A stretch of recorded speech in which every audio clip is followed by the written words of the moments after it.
লোট্টা শুটকি ভর্তার রেসিপি আজকে শেয়ার করব। আমি ছোট ছোট করে লোট্টা মাছের শুটকিটা কেটে নিয়েছি। তারপরে ভালো করে ধুয়ে এই রকম ফুটন্ত পানিতে 2 মিনিট আমি সিদ্ধ করে নিচ্ছি।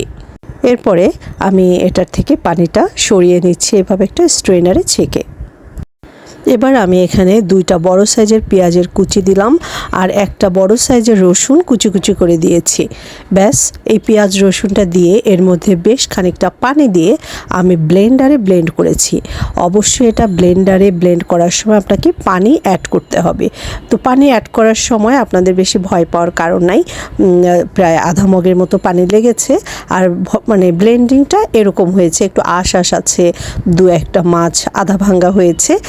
তাতে করে যেটা হবে, এটা ভর্তা করার পরে এই আঁশগুলো দাঁতের নিচে লাগবে আর খেতে ভালো লাগবে।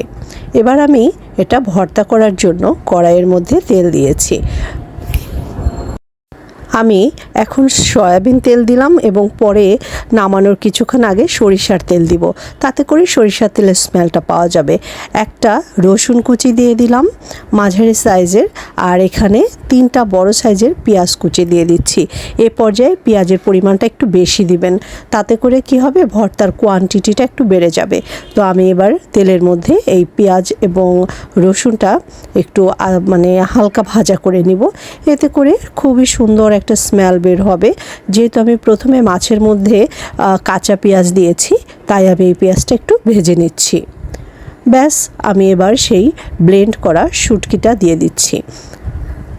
এবার আমি একটু নাড়াচাড়া করে নিচ্ছি। বন্ধুরা, মনে রাখতে হবে এই শুটকি মাছটা কিন্তু অনেক মোটা থাকে, এটা শুকাতে শুকাতে কিন্তু চিকন হয়ে যায় আর অনেক সময় ধরে এটাকে কিন্তু রান্না করে নিতে হবে।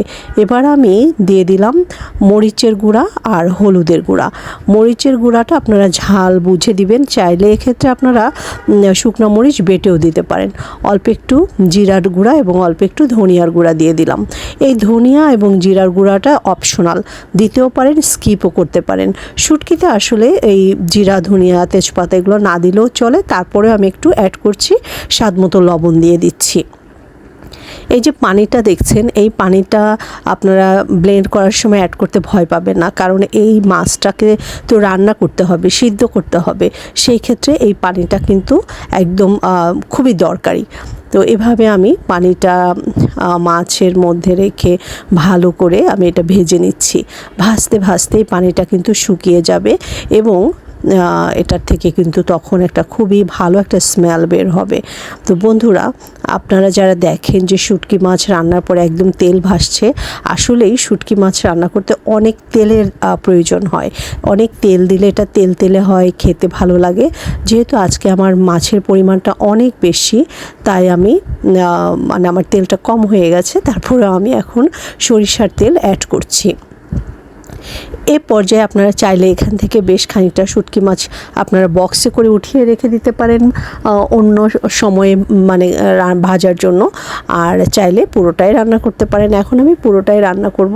মাঝে মাঝে আমি এরকম ব্লেন্ড করে এভাবে অর্ধেকটা তুলে রাখি।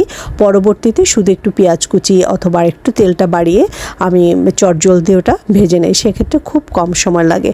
ভাজতে ভাজতে যখন এটার গা থেকে খুব ভালো একটা স্মেল বের হবে, তখন কিন্তু আর একটু পানি অ্যাড করে আপনার শুটকিটা রান্না করে নিতে হবে, কারণ শুটকি মাছ হতে কিন্তু অনেক সময় লাগে।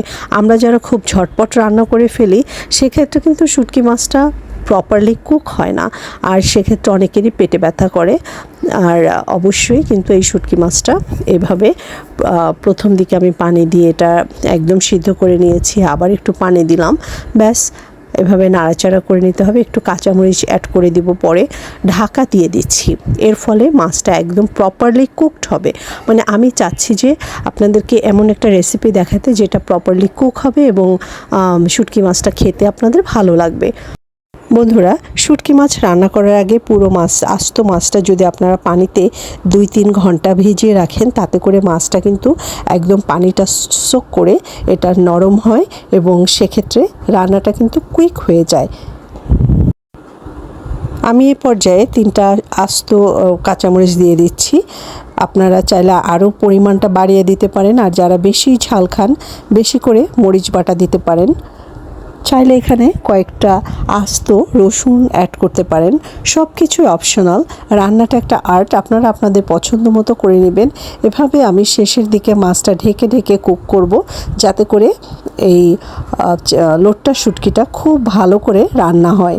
শুধু অল্প তেলের মধ্যে কষিয়ে নামিয়ে ফেললেই কিন্তু এই মাছটা প্রপারলি রান্না হয় না। ব্যাস, এভাবে আমি আরও 2-3 মিনিট চুলার উপরে রেখে এটা নাড়াচাড়া করে নামিয়ে নিচ্ছি। হয়ে গেল আমার অসাধারণ মজার একটা লোট্টা শুটকির ভর্তা। এই ভর্তাটায় আপনারা চাইলে কিন্তু আরও অনেক তেল অ্যাড করে তেল তেল করে ফেলতে পারেন, কিন্তু আমার কাছে গরম ভাতে এই রকম একটু ঝুরঝুরো মতো মাছ ভর্তাটা খেতে বেশি ভালো লাগে। আজকে বিদায় নিচ্ছি। সবাই ভালো থাকবেন, সুস্থ থাকবেন। আমার চ্যানেলটিকে সাবস্ক্রাইব করতে ভুলবেন না। বিদায় নিচ্ছি, টাটা।